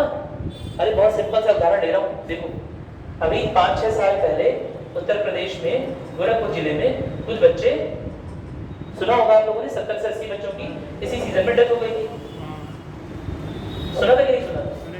डेथ हो गई, राज्य की जिम्मेदारी बन रही थी। मेरी बात नहीं, क्योंकि जो डेथ हुई थी वो इसलिए हुई थी ऑक्सीजन की कमी की वजह से। ऑक्सीजन जिस कंपनी को पैसे जाना था शायद उसमें कुछ इधर उधर कुछ मामला हो गया था, फंस गया था। क्या मेरी बात क्लियर? अरे बोलो, अब 80 बच्चों की डेथ, छोटे बच्चों की डेथ हो जाना और उसमें किसी भी तरह का दोष ना पाया जाना, किसी की तरह कोई दोषी नहीं पकड़ा हुआ। क्या मेरी बात क्लियर है? कोई दिक्कत तो नहीं है ना? तो इसमें किसी के ऊपर कोई दोष नहीं आया। अब मेरे लिए यह काफी हृदय विदारक घटना है। मेरी बात नहीं, व्यक्ति परकता के रूप से देखा जाए तो हो सकता है अगर मैं राज्यपाल होता, मैं बोलता यहाँ पर ले और राष्ट्रपति शासन, ये लोग नहीं चला पा रहे हैं, जो बच्चे अपनी जान बचाने के लिए गए हैं वहां पर हॉस्पिटल में, उनकी डेथ हो जा रही है। मेरी बात सुन रहे? अरे बोलो, क्या मेरी बात सुन रही है? तो अलग अलग व्यक्तियों के लिए, अलग अलग व्यक्तियों के लिए एक ही घटनाओं को देखने का दृष्टिकोण अलग अलग नहीं हो सकता है। हो सकता है किसी व्यक्ति को लगे कि अरे चलो ये तो भूल चूक हुई है, इसके लिए राष्ट्रपति शासन लगाने की क्या जरूरत है, ये तो छोटी भूल है, इसके लिए राष्ट्रपति शासन कौन लगाएगा? क्या मेरी बात क्लियर?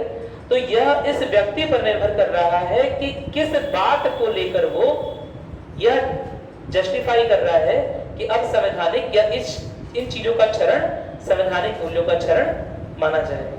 क्या मेरी बात क्लियर है? कोई दिक्कत तो नहीं है ना? इस व्यक्ति पर निर्भर कर रहा है काफी हद तक, और इसीलिए 115 बार लग गया, क्योंकि गवर्नर कई बार क्या होंगे, अपने अपनी पार्टी के प्रति, अपने अपने दल के प्रति कहीं ना कहीं बायस्ड होंगे, कहीं ना कहीं उनके अंदर अपने ही दल के प्रति थोड़ा सा कुछ ना कुछ झुकाव होगा। ठीक है, तो उनके कहने पर, उनके समझाने बुझाने पर, ठीक है, उनके मिठाई लेके जाने पर कुछ वो इस तरह से राज्य के खिलाफ कर सकते हैं, जिसका उन पर आरोप लगता रहा। क्या मेरी बात क्लियर है? कोई दिक्कत तो नहीं है ना? ठीक है, क्या आपको समझ में आ गया मेरे ख्याल से? अच्छा, वो प्रेसिडेंट रूल के बारे में ये लिखा है कि कैसे कैसे होता है राष्ट्रपति शासन के बारे में। शुरुआत में कैसे होता है स्टार्ट? संसदीय अनुमति से या राष्ट्रपति की घोषणा से? लिख दिया मैंने आंसर, तो तुरंत बोल दिया। राष्ट्रपति की उद्घोषणा से स्टार्ट हुआ है, ठीक है, और बीच में से लोकसभा और राज्यसभा में पास हो जाना चाहिए। कितने मंथ के बीच में? 2 मंथ के अंदर, ठीक है, 2 महीने के अंदर, 2 माह के अंदर इसे ना केवल लोकसभा बल्कि राज्यसभा से भी पास हो जाना चाहिए। क्या मेरी बात क्लियर? एक बार लोकसभा और राज्यसभा से पास हो गया, एक बार अगर लोकसभा और राज्यसभा से पास हो गया तो कितने महीने तक चलेगा राष्ट्रपति शासन? 6 महीने। कब से?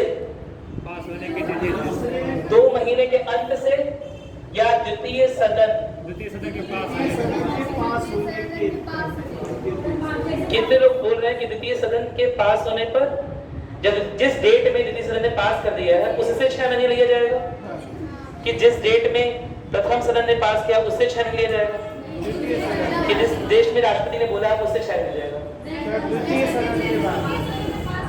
ऐसा है, अगर पॉलिटिक्स में आसान होती ना तो यहाँ बैठे ना होते। मेरी बात सुनाई? कहां से स्टार्ट होगा? यहाँ से, राष्ट्रपति की घोषणा से। यही तो सब चक्कर है पॉलिटिक्स।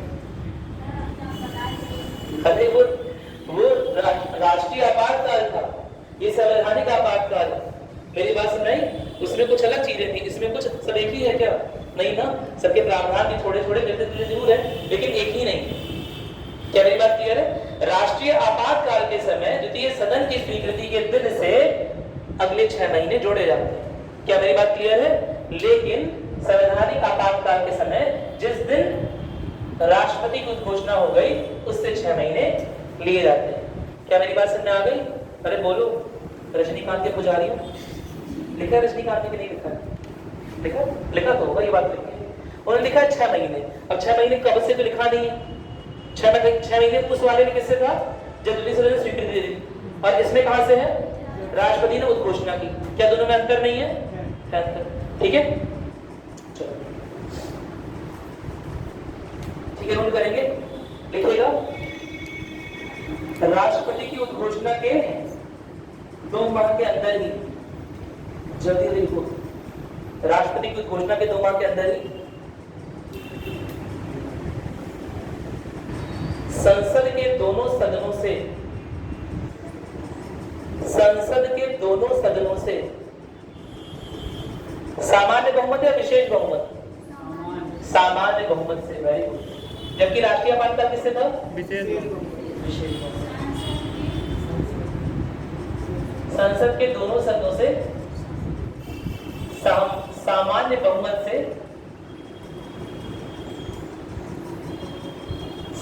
बहुमत से पास होने के बाद ही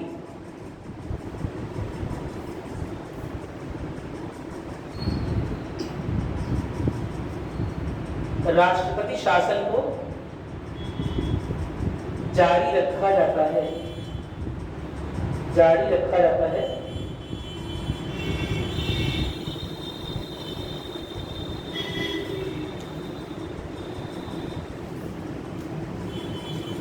राष्ट्रपति शासन को जारी रखा जाता है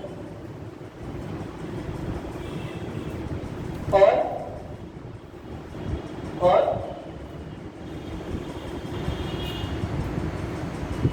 ऐसे बिल को या ऐसे विधेयक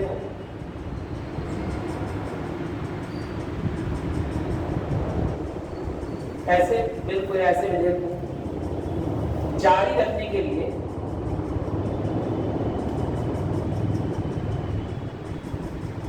6 माह बाद पुनः पास कराना जरूरी होता है।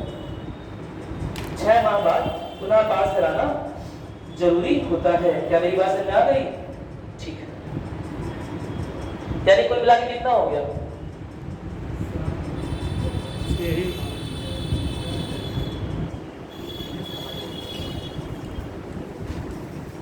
कुल मिला के कितना हो गया? 6 माह।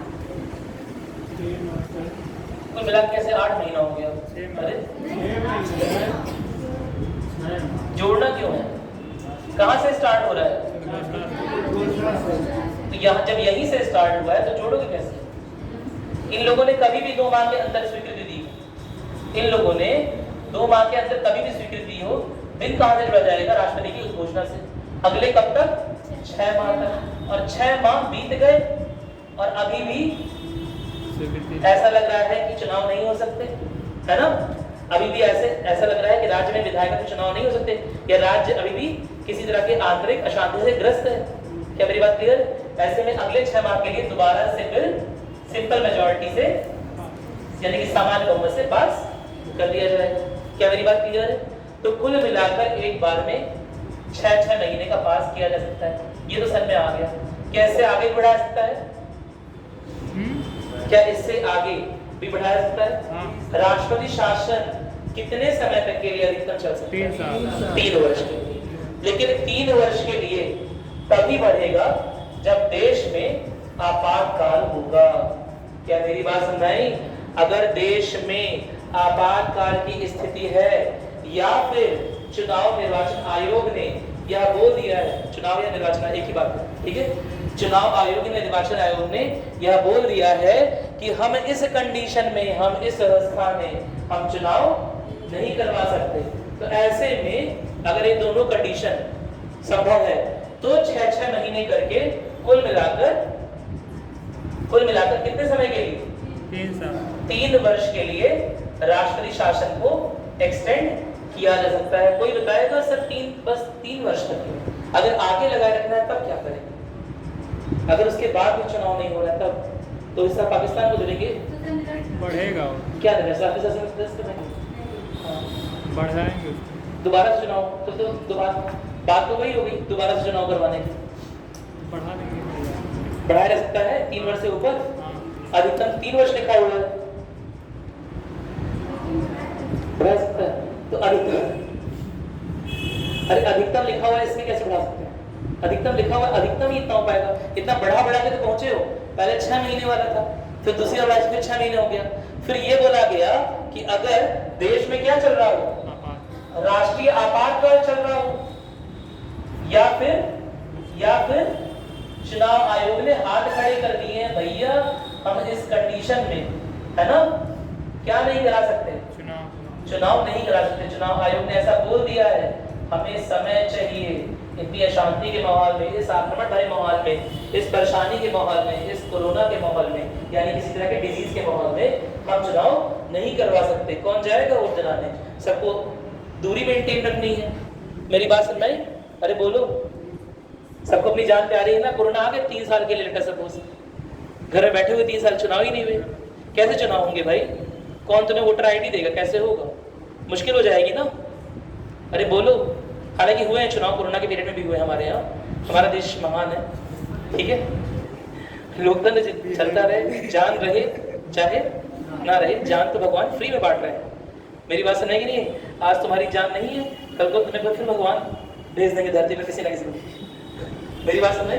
लेकिन लोकतंत्र रहना चाहिए। अब बताओ सोच कर, ठीक है। 2 कंडीशन है, 1 साल से ऊपर बढ़ा सकते हैं। कौन सी 2 कंडीशन? राष्ट्रीय आपातकाल के समय भी क्या राष्ट्रपति हल चल सकता है? हाँ बिल्कुल चल सकता है। मेरी बात सुनिए, बढ़ाया कैसे जाएगा? अभी 6 महीने करके बढ़ाया जाएगा। क्या मेरी बात समझ आ रही है? लेकिन कितना अधिकतम 3 वर्ष। क्या 3 वर्ष से ऊपर भी जा सकता है? हाँ, विशिष्ट परिस्थितियों में जा सकता है। कैसे? कौन सी विशिष्ट परिस्थितियां हैं? अरे यार खुद सोच के बताओ, खुद सोच के बताओ। क्या देश में जो चीजें या संविधान में चीजें लिखी गई हैं, क्या उसमें फेरबदल नहीं हो सकता है? हो सकता है, हो सकता है, हो सकता है ना। कैसे हो सकता है? संविधान संशोधन। संविधान संशोधन, वेरी गुड। आर्टिकल 368। अगर कोई चीज, कोई ऐसा बिल ले आए कि इस परिस्थिति में है ना 3 वर्ष से अधिक ही बढ़ाना पड़ेगा, तो हो सकता है। और ऐसा मैं इसलिए बता रहा हूं कि ऐसा 2 बार हुआ भी है। कश्मीर में और पंजाब में 2 बार ऐसा हुआ है जहां राष्ट्रपति शासन 3 साल से ऊपर चला है। क्या मेरी बात क्लियर है? उसके लिए एक बिल लाया गया जिसमें यह बोला गया कि इस विशिष्ट परिस्थिति में हम राष्ट्रपति शासन को 3 वर्ष से ऊपर बनाए रखेंगे, क्योंकि अभी भी उस जगह पर चुनाव नहीं हो सकते। क्या मेरी बात समझ में आ गई? कोई दिक्कत तो नहीं है। लेकिन एग्जाम में आएगा तो क्या बोलोगे? कितना अधिकतम है? 3 वर्ष। क्या मेरी बात क्लियर है? क्या कोई ऐसे भी 2 राज्य हैं जहां पर इसकी समय सीमा को लागा गया है? लागा गया है विशिष्ट परिस्थितियों में, कश्मीर और पंजाब। क्या मेरी बात समझ में आ गई? कोई दिक्कत तो नहीं है ना? चलो ठीक है, इसे बना लिया, जल्दी से बनाओ तो लेके आगे लिखोगे। राष्ट्रपति शासन को 1 साल से अधिक जारी रखने के लिए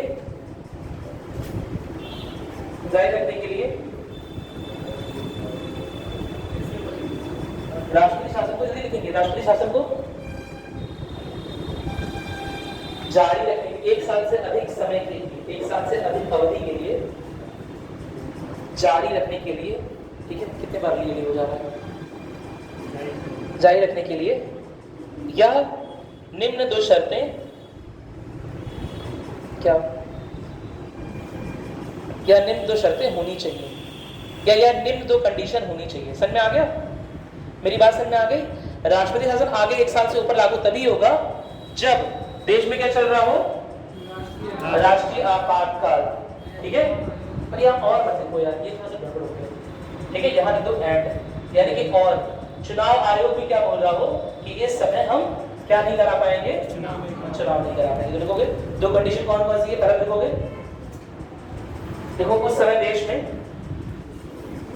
राष्ट्रपति शासन, अच्छा राष्ट्रपति शासन, सुनो सुनो सुनो सुनो, पूरे इंडिया पर या किसी भी भाग पर? पूरे इंडिया या फिर किसी भी भाग पर चल रहा हो, तब भी किसी एक भाग पर भी चल रहा हो ना, तब भी चाहे तो चुनाव के लिए मना हो सकता है। क्या मेरी बात क्लियर है? या इस यहाँ पर राष्ट्रपति शासन चल सकता है, ऐसा ही लिखा होगा, ठीक है। नोट करोगे क्या लिखा तुमने? उस समय राष्ट्रीय आपात, पहला कंडीशन क्या लिखा? उस समय राष्ट्रपति क्या पाता है बोलने में? हाँ 2 शर्तें देखोगे। उस समय, पहला उस समय राष्ट्रपति शासन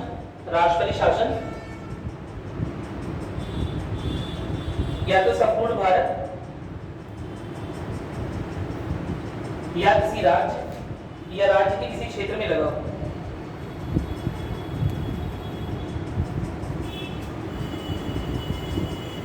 दूसरी शर्त लिखोगे जल्दी से।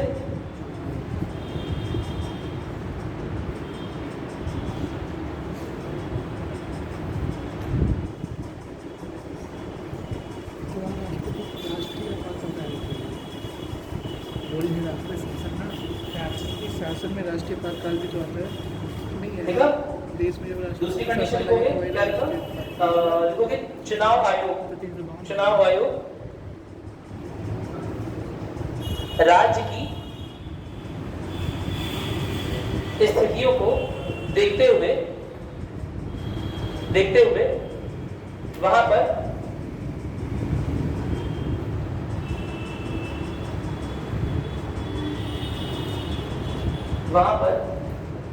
चुनावों की निष्पक्षता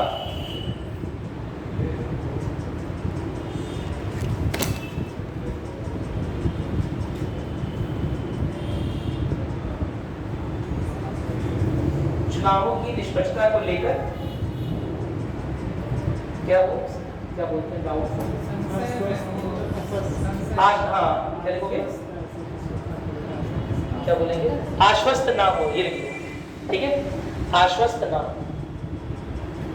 ठीक मेरी बात समझ में आ गई ठीक है यानी चुनाव आयोग बोल रहे हैं हम चुनाव तो करवा देंगे भैया लेकिन चुनाव ये जो होगा ये कैसा चुनाव होगा हाँ पक्षपातपूर्ण हो सकता है हम देख नहीं पाएंगे इतने अधिकारी लोग नहीं देख पाएंगे वहां पर लगातार गोलाबारी हो रही है ना वहां पर लोग एक दूसरे की बात नहीं मान रहे वहां पर सांप्रदायिक तनाव की स्थिति चल रही है वहां पर किसी तरह का बीमारी फैला हुआ है तो वहां पर हमारे अधिकारी कितना काम कर पाएंगे कितना नहीं कर पाएंगे इस बात को हम बार बार जांच नहीं सकते इसीलिए चुनाव में निष्पक्षता बरकरार रहेगी इसकी हमारी कोई गारंटी नहीं है क्या मेरी बात क्लियर है कोई दिक्कत तो नहीं है ना ठीक है तो इन दो वजहों से 3 साल तक राष्ट्रपति शासन बढ़ाया जा सकता है कोई दिक्कत तो नहीं है ना समझ में आ गया अब लिखोगे इफेक्ट्स ऑफ यानी कि राष्ट्रपति शासन के प्रभाव इफेक्ट्स ऑफ प्रेसिडेंशियल रूल या प्रेसिडेंट रूल ठीक है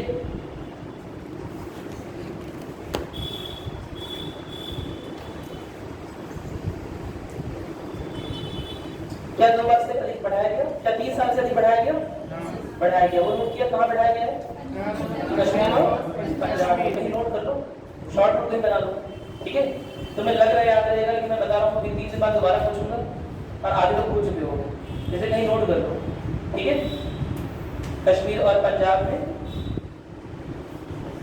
विशेष परिस्थितियों में इन प्रावधानों का संशोधन करके अधिकतम समय सीमा 3 वर्ष से बढ़ा दी गई थी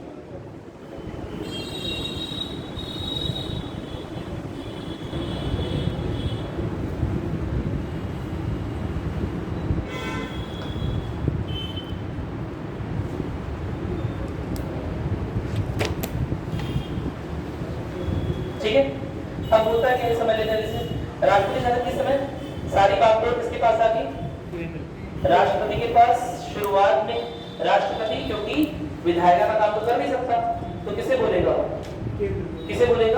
विधायिका बनेगी पार्लियामेंट को बोलेगा काम करने के लिए पार्लियामेंट राष्ट्रपति को बोलेगी पहले आप हो रहा है कि पहले आप जाइए पहले आप करिए ऐसा हो रहा है मेरी बात सुनाई राष्ट्रपति ने आखिर किसके कहने पर राष्ट्रपति शासन लगाया देखा जाए तो राज्यपाल के कहने पर लेकिन राज्यपाल किसका आदमी है केंद्र का आदमी है यानी कि समझ रहे हो ना क्या चक्कर है नहीं समझ पा रहे हो समझ रहे हो केंद्र को कंट्रोल कर रहा है राज्यपाल को गवर्नर को कहीं ना कहीं केंद्र कंट्रोल कर रहा है ठीक है वो गवर्नर से बोलेगा आप राष्ट्रपति के पास जाओ है ना यहाँ पर मामला सही नहीं है यहाँ पर कांग्रेस की गवर्नमेंट या बीजेपी की गवर्नमेंट है जो कि अच्छा काम नहीं कर रही है तो राज्यपाल किसे आगे चुगली करेगा राज्य की राष्ट्रपति आगे चुगली करेगा बोल सकते हो चुगली कर रहा है बोल रहा है हाँ संवैधानिक ढांचा सही से चल रहा है ऐसे राष्ट्रपति शासन लगाइए जल्दी से लाइए मेरी रात में ही ले आइए अभी यहाँ के मुख्यमंत्री बाहर गए हुए हैं उन्हें कानो कान खबर ना हो मेरी बात सुनाई उन्हें कानो कान खबर ना हो आप राष्ट्रपति शासन लगा दीजिए कर सकता है राष्ट्रपति बिना राज्य की सहमति के राष्ट्रपति शासन स्टार्ट कर सकता है और जिस समय राष्ट्रपति ने राष्ट्रपति शासन की उद्घोषणा कर दी उसी समय उस राज्य का स्टेट काउंसिल ऑफ मिनिस्टर यानी कि राज्य का मंत्रिपरिषद अपने आप क्या हो गया, खत्म हो गया, निरस्त हो गया। क्या मेरी बात सुन रहे हैं?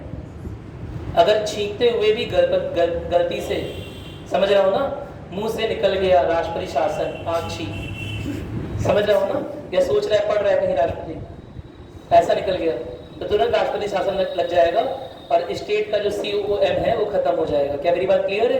यानी कि राज्य का जो मंत्रिपरिषद है खत्म हो जाएगा, स्टेट के CM की कोई वैल्यू नहीं रह जाएगी। क्या मेरी बात क्लियर है? ऐसा एक बार हो गया था। किस केस में? SR बुम्मई। SR बुम्मई कौन थे? SR बुम्मई कौन थे? कहाँ के CM? महाराष्ट्र। चलो 4 ऑप्शन दे रहा हूं तुम लोगों को। पहला है कप्तान, दूसरा है हरैया, तीसरा है दुधवाली, चौथा है कर्नाटक। शाबाश। ऑप्शन बहुत आगे हो तुम लोग। चलो ठीक है, ऐसे ऑप्शन दे तो मजा आता है नहीं? ठीक है, ऐसे ऑप्शन देने चाहिए। ठीक है, SR बुम्मई जो है वो 1994 में भैया गए थे कहीं घूमने, ठीक है, और रात में घूमने गए थे। उस समय मोबाइल का फोन का तो जमाना था नहीं, वो फोन का जमाना था लेकिन मोबाइल का जमाना था नहीं। और उनकी कुछ खिटपिट पहले से भी वहां के गवर्नर से हो रही थी कुछ मुद्दों को लेकर। क्या मेरी बात क्लियर है?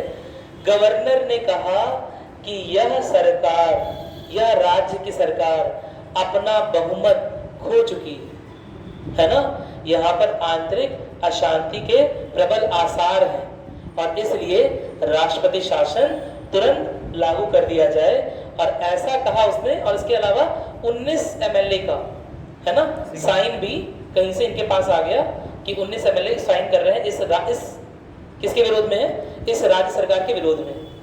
क्या मेरी बात क्लियर है? यह वह संख्या थी, ये वो MLA थे जो कि बुम्मई सरकार के, बुम्मई के पास थे, बुम्मई की पार्टी के थे। क्या मेरी बात क्लियर है? इन्होंने लिखित में दे दिया कि हम अपनी सरकार के साथ नहीं है, हम अपना समर्थन वापस ले लें। क्या मेरी बात क्लियर है? तो ऐसे में रात ही रात में, है ना, रात ही रात में गवर्नर ने किसे खबर दी? किसे खबर दी? अरे राज्यपाल नहीं, गवर्नर ही होता है। किसे खबर दी? राष्ट्रपति को खबर दी, है ना, और राष्ट्रपति ने तुरंत राष्ट्रपति शासन लागू कर दिया। अब बुम्मई आराम से भैया आ रहे हैं, मसूरी से वापस लौट रहे हैं, ये क्या हो गया? मैं खाऊं सा, मतलब उन्हें बताया गया था, उन्हें फोन में बताया गया था, और वो कह रहे हैं कि मुझे एक दिन का मौका और दीजिए, मैं अगले दिन आ जाऊंगा यहाँ पर, मैं अपना देखता हूँ, मैं अपनी बहुमत साबित कर दूंगा। क्या मेरे आपने वो सब घटनाएं सुनी होंगी जहां पर हेलीकॉप्टर और बस में भरकर रिजॉर्ट में ले जाते हैं कई सारे विधायकों को? क्यों ले जाते हैं? इसीलिए ना, ताकि उन पर किसी तरह का दबाव डाला जा सके या उन्हें समझाया बुझाया जा सके। दबाव क्या डालेंगे? उन्हें समझाया बुझाया जा सके, उन्हें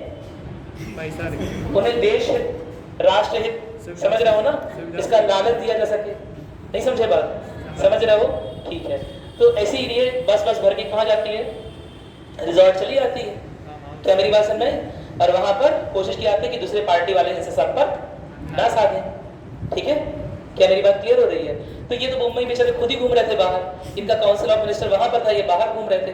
इन्हें बोला गया कि आपकी सरकार खत्म हो गई है, अब आप सेंटर, मतलब अब आप चीफ मिनिस्टर नहीं रह गए, अब आप मुख्यमंत्री नहीं रह गए। इस बात को लेकर मुंबई कहाँ चले जाएंगे? Supreme court. सुप्रीम कोर्ट का दरवाजा खटखटाया उन्होंने, और उस विषय को लेकर सुप्रीम कोर्ट में बहुत सारी बहसें हुई और राष्ट्रपति शासन को लेकर नई नई चीजें जो कि बहुत ठीक तरीके से संविधान में भी नहीं लिखी हुई है, क्योंकि संविधान में जो चीजें लिखी है ना उसका इंटरप्रिटेशन नहीं लिखा हुआ है। इस बात का क्या मतलब निकलता है? कभी देखो कविता लिखी रहती है, उसका कविता है 4 लाइन की, है ना, कविता 4 लाइन की होती है ना, कोई दीवाना कहता है, कोई पागल समझता है।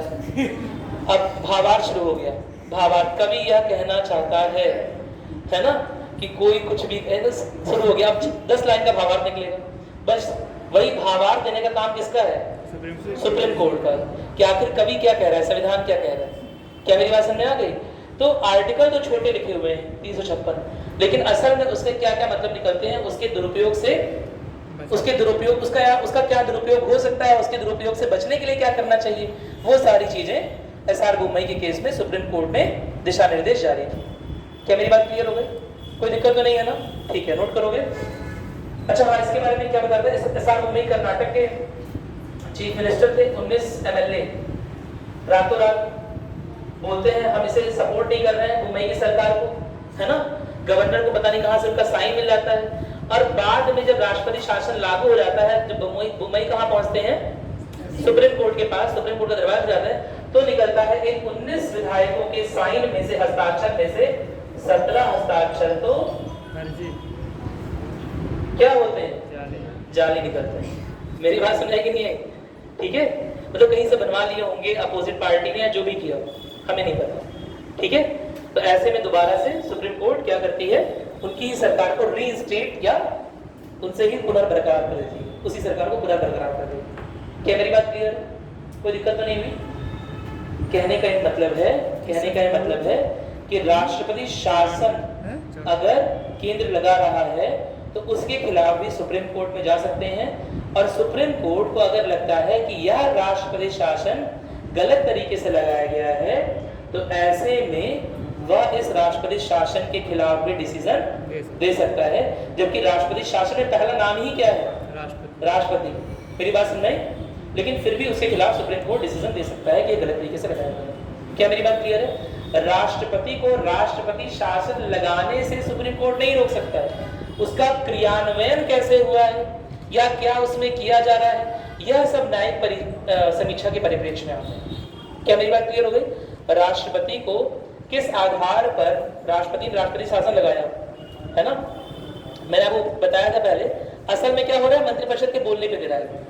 ये चीज तो बताइए आप लोगों को, गवर्नर की रिपोर्ट आई, अगर राष्ट्रपति के पास पहुंची तो डिस्कशन किसके साथ हो रहा है, मंत्रिपरिषद के साथ हो रहा है राष्ट्रपति का, और मंत्रिपरिषद जैसे सलाह देगी वैसा ही राष्ट्रपति डिसीजन ले लेगा। भाई राष्ट्रपति तो वही करता है ना जो मंत्रिपरिषद कहती है उसे करने को। मेरी बात समझ में? कोई दिक्कत तो नहीं है ना? लेकिन मंत्रिपरिषद की सलाह क्या न्यायिक समीक्षा के परिप्रेक्ष्य में होती है? नहीं होती। क्या मेरी बात क्लियर है? यानी कि राष्ट्रपति शासन की सलाह क्यों दी गई है ना, या क्यों दी गई नहीं, कैसे दी गई, या क्या कारण थे, नहीं, वो परिप्रेक्ष्य में नहीं है। किसने दी, किसने जोर डाला, किसने बरस्ती की, ये सब नहीं है ना। लेकिन वो रिपोर्ट न्यायिक समीक्षा के परिप्रेक्ष्य में आ सकती है कि किस रिपोर्ट के आधार पर आपने यहाँ पर राष्ट्रपति शासन लगाया। कोई दिक्कत तो नहीं है? मेरी बात समझ में आ रही है? राष्ट्रपति शासन क्योंकि मंत्रिपरिषद की सलाह पर है, और मंत्रिपरिषद की सलाह न्यायिक समीक्षा के परिप्रेक्ष्य से दूर होती है, इसीलिए उसे भी न्यायिक समीक्षा का परिप्रेक्ष्य के अंदर नहीं माना गया। क्या मेरी बात क्लियर है? लेकिन राष्ट्रपति शासन जब लगाया जा रहा है तो कैसे लगाया जा रहा है, उसके क्रियान्वयन का ढंग क्या है? भाई क्रियान्वयन का ढंग सही है क्या? ये 17 MLA के जाली दस्तखत सही है? नहीं सही है ना। तो क्रियान्वयन के ढंग में अगर किसी तरह की गलती है तो राष्ट्रपति शासन को सुप्रीम कोर्ट कैंसिल कर सकती है। क्या मेरी बात समझ में आ गई? कोई दिक्कत तो नहीं है इसमें? ठीक है,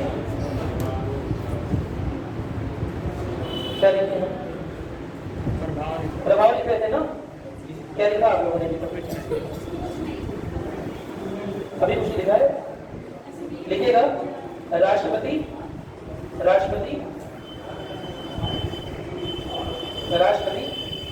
राज्य के परिप्रेक्ष्य में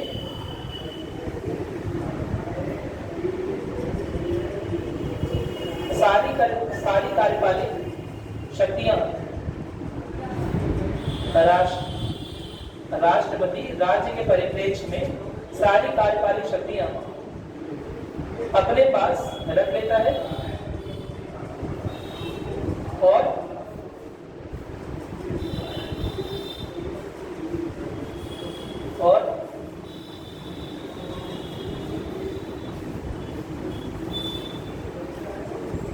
या तो खुद से या तो स्वयं से या फिर किसी प्रतिनिधि के द्वारा।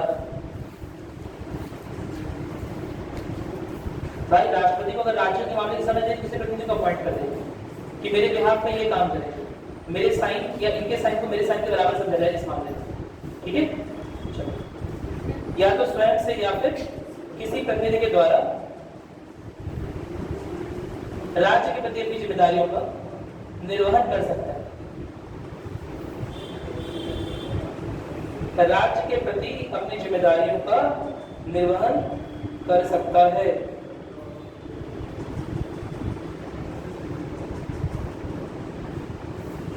ठीक है, और क्या होगा? ये तो ये प्रभाव वहां हो गया, कार्यपालिक शक्ति राष्ट्रपति के पास आ गई। लेजिस्लेटिव यानी विधायिका की शक्ति किसके पास चली जाएगी? केंद्र के पास। लेकिन कौन दे रहा है उन्हें? राष्ट्रपति दे रहा है। मेरी बात से राष्ट्रपति डिक्लेयर करेगा कि इस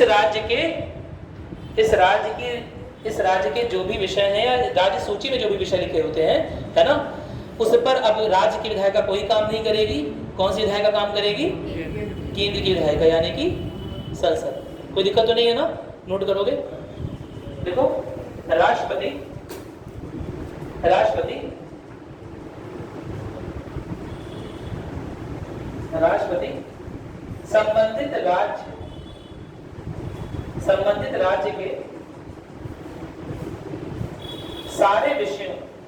संबंधित राज्य के सारे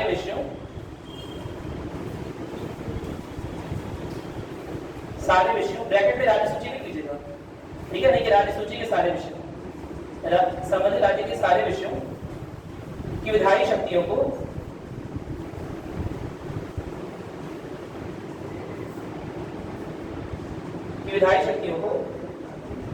संसद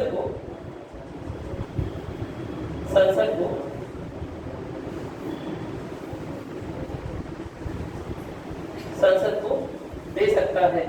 क्या? दे देगा, ठीक है? दे देगा।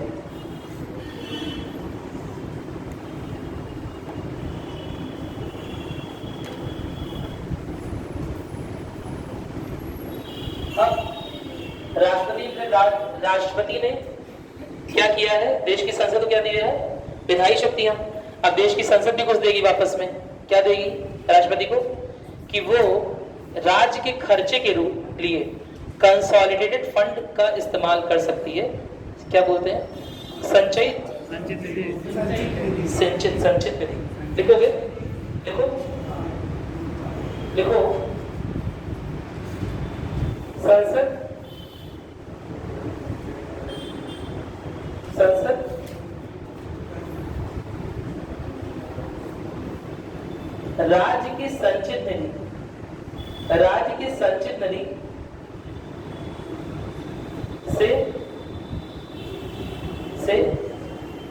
राज्य की संचित निधि से निधि निकालने के लिए, यानी फंड्स निकालने के लिए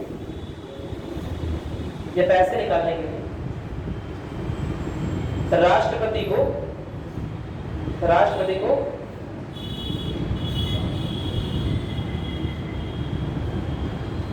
को शक्ति प्रदान करे। ठीक है? समझ रहे हो? कितना लंबा घनक्षेत्र करे? शुरुआत से शुरू करो। गवर्नर किसका आदमी? केंद्र का आदमी। उसके कहने पर राष्ट्रपति ने क्या लगाया है? राष्ट्रपति आपातकाल या राष्ट्रपति शासन बोलेंगे यहाँ पर, राष्ट्रपति शासन। ठीक है? राष्ट्रपति शासन लगाया है, ठीक है? लेकिन किसकी सलाह पर लगाया है? मंत्रिपरिषद। मंत्रिपरिषद किसकी? केंद्र की। क्या मेरी बात सुन रहे? आपातकाल लगने के बाद शक्तियां किसके पास आई? राष्ट्रपति के पास आई कार्यपालिक शक्तियां। राष्ट्रपति के पास है, राष्ट्रपति शासन लग रहा है ना, तो शक्तियां किसके पास आई? राष्ट्रपति के पास। राष्ट्रपति के पास कौन शक्तियां आई? कार्यपालिक शक्तियां। उन शक्तियों का निर्वहन करते हुए राष्ट्रपति ने विधायी शक्तियों को किसे सौंप दिया? संसद को सौंप दिया, केंद्र को सौंप दिया। क्या मेरी बात क्लियर है? संसद ने रिटर्न गिफ्ट ही खत्म हो रहा है ना? तुम किसी के यहाँ गए, तुमने उसे कोई गिफ्ट दिया, हैप्पी दिवाली, ठीक है? फिर उसने तुम्हें गिफ्ट दिया, हैप्पी दिवाली, फिर तुमने दिया, हैप्पी दिवाली। खत्म ही नहीं हो रहा है। मेरी बात समझ की नहीं है? ठीक है? अब संसद क्या कर रही है? प्रेसिडेंट को भी रिटर्न गिफ्ट दे रही है कि इस संचित निधि का आप उपयोग कर सकते हैं। कौन संचित निधि का? जो राज्य द्वारा संचित की गई। क्या मेरी बात क्लियर है? हाँ, लेकिन जो राज्य द्वारा संचित निधि है उसका भी उपयोग किसके कहने पर होगा? मंत्रिपरिषद के कहने पर। क्या मेरी बात क्लियर है? नहीं समझे बात? उपयोग राष्ट्रपति के नाम पर होगा, राज्य के लिए होगा, लेकिन किसके कहने पर? मंत्रिपरिषद की सलाह से होगा। क्या मेरी बात क्लियर है? नहीं समझ गए? चलो, एकदम भूल गई है ना? चलो, कुछ इफेक्ट्स लिखने हैं लोग? टाइम हो गया। एक दिन आप लोग एक्स्ट्रा क्लास रखनी है, किस दिन रखने भाई? आज सरकारी कमीशन लोग करवा रहा था। सेशन वही दिन इस बचे संडे को 2 अक्टूबर को छुट्टी नहीं आ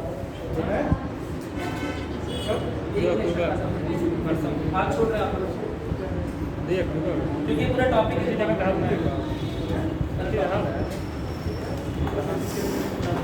सर मैं आपको पूछना है तो बताओ। इसमें कंफ्यूजन होनी चाहिए कि अच्छा टॉपिक है ये। राष्ट्रीय आपातकाल और राष्ट्रपति शासन में कंफ्यूजन होनी चाहिए।